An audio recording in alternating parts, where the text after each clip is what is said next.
पहेली का नाम बंद कमरे का रहस्य। टोनी अंकल एक घर में अकेले रहते हैं।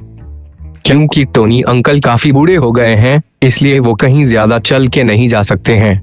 ज्यादातर चीजें वो अपने घर पर ही मंगवाते हैं। शुक्रवार को डाकिया एक डाक लेके उनके घर आता है, लेकिन डाकिये को घर में कुछ संदेहजनक लगता है और वो ताले के छेद से अंदर देखता है। एकदम से उसकी नजर खून से लथपथ टोनी अंकल की लाश पर पड़ती है। फिर वो जल्दी से फोन करके पुलिस को सूचना देता है।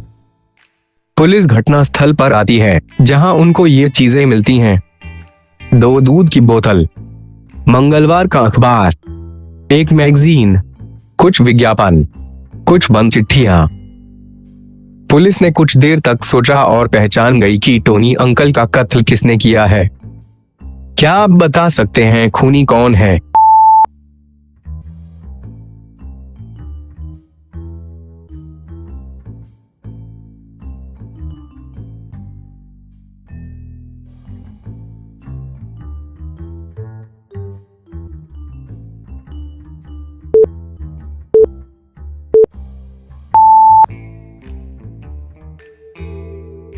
खूनी है अखबार बांटने वाला, क्योंकि वहां पर बुधवार और गुरुवार का अखबार नहीं है, जिससे पता चलता है कि उसे मालूम था कि वहां अब कोई अखबार पढ़ने वाला नहीं है, इसलिए उसने मंगलवार के बाद वहां अखबार नहीं डाला। पहेली का नाम संदीप को किसने मारा? शनिवार के दिन संदीप नाम का युवक अपने घर में मरा हुआ मिला। जब उसकी हत्या हुई, उसकी पत्नी मीरा अपने कमरे में सो रही थी। जब पुलिस घर में आती है तो मीरा वो सब बताती है जितना वो जानती है। मीरा बताती है, जब संदीप की हत्या हुई, रसोइया नाश्ता बना रहा था, नौकरानी कमरा साफ कर रही थी, नौकर चिट्ठियां निकालने गया था। पुलिस तुरंत ही आरोपी को पकड़ लेती है। क्या आप बता सकते हैं कि संदीप की हत्या किसने की और कैसे?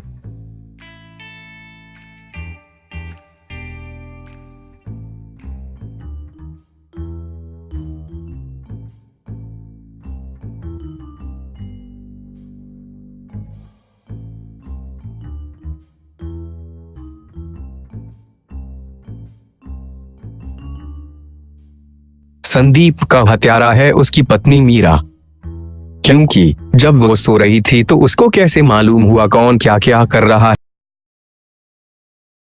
पहेली का नाम स्कूल में हत्या। गर्मियों की छुट्टियों के बाद स्कूल के पहले दिन ही एक लड़की की क्लासरूम में हत्या हो जाती है। पुलिस ने 4 संदिग्धों से पूछताछ की। पुलिस की पूछताछ के दौरान प्रिंसिपल ने कहा कि वो दिन भर अपने ऑफिस में ही थे। गणित की टीचर ने कहा कि वो अपने स्टूडेंट्स को मिड टर्म एग्जाम्स के ग्रेड्स दे रही थी। चपरासी ने कहा वो पोस्ट बॉक्स से चिट्ठियां लेने गया था। स्वीपर ने कहा वो पहले माले पे टॉयलेट साफ कर रहा था। बताओ कौन झूठ बोल रहा है?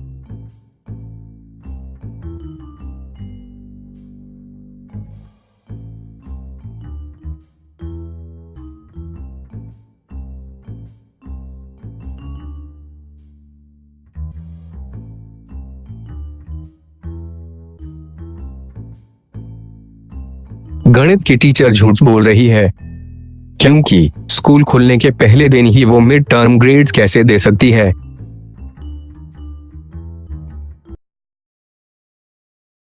पहेली का नाम पत्नी की हत्या। एक आदमी कार में अपनी पत्नी की हत्या कर देता है। वहां आसपास कोई भी नहीं होता है। वो इधर उधर देखता है और डेड बॉडी को कार से नीचे फेंक देता है। साथ ही इस बात का भी ध्यान रखता है कि डेड बॉडी पर उसकी उंगलियों के निशान ना दिखें। 1 घंटे बाद पुलिस घटनास्थल पर आती है और उसके पति को कॉल करती है कि उसकी पत्नी का मर्डर हो गया है। पुलिस वाला उसके पति को घटनास्थल पर आने को कहता है और फोन काट देता है। जैसे ही वो आता है, पुलिस उसको गिरफ्तार कर लेती है। पुलिस को कैसे पता चला कि खून उसके पति ने ही किया है?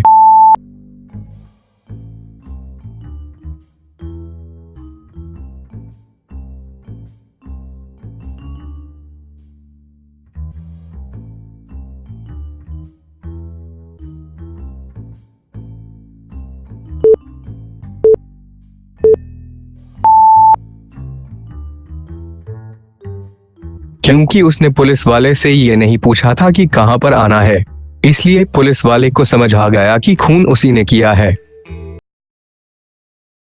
पहेली का नाम टेप रिकॉर्डर का संदेश। राजू अपने घर में मृत पड़ा था और उसके सीधे हाथ में बंदूक थी। इंस्पेक्टर बिलावर उसके घर पहुंचा और छानबीन करने लगा। वहीं टेबल के पास बिलावर को एक टेप रिकॉर्डर मिला। बिलावर ने टेप रिकॉर्डर का प्ले बटन दबाया और संदेश सुना। मैं अपनी जिंदगी से परेशान हो गया हूं, मैं आगे जीना नहीं चाहता। इंस्पेक्टर बिलावर मुस्कुराया और बोला, यह एक हत्या है, ना कि आत्महत्या। इंस्पेक्टर बिलावर को ऐसा क्यों लगा?